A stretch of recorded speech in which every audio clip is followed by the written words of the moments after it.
पश्चिम बंगालची जे आज रिझल्ट सकाळपासून जे पाहत आहे, ही जे निकाल आज आलेला आहे ही अपेक्षित पूर्ण देशाची महिलांना आणि बंगालवर प्रेम करणारे जे लोक होते पूर्ण देशामध्ये की बंगाल हा आपला देशाचा एक भाग आहे आणि तो राज्य आपल्याकडे नेहमी राहायला पाहिजे आणि तेच आज बंगालची जनताने करून दाखवलेलं आहे।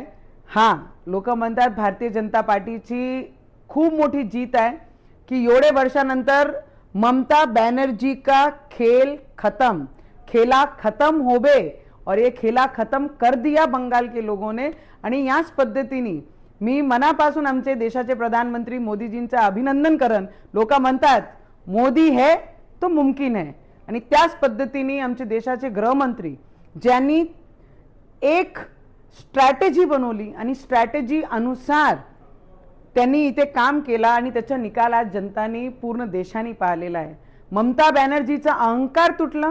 ममता बॅनर्जीचं ज्या पद्धतीने महिलांची सुरक्षाबद्दल जे हलकर्जीपणा होता, जे त्यांना निग्लेक्ट करत होती आणि जे अत्याचार करणारे लोक त्यांना सपोर्ट करत होती, आज या सगळे विषय संपलं आणि जेवढेही ग्रेट लीडर्स होऊन गेलेले पश्चिम बंगालमध्ये आपले ते सगळे आज मनाला शांती भेटत असन की जे सनातन्यांचा विरोध करन, जे रामरामचा विरोध करन, जे भगवेचा विरोध करन, त्याच्या सोबत या देशाचा एकही राज्य राहणार नाही।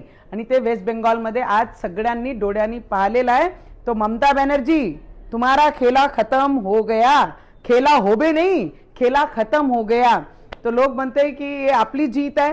यस, ये जीत हमारी नहीं उन उम्मीदों की है जो वेस्ट बंगाल की जनता ने अपनी आंखों में सजाई थी।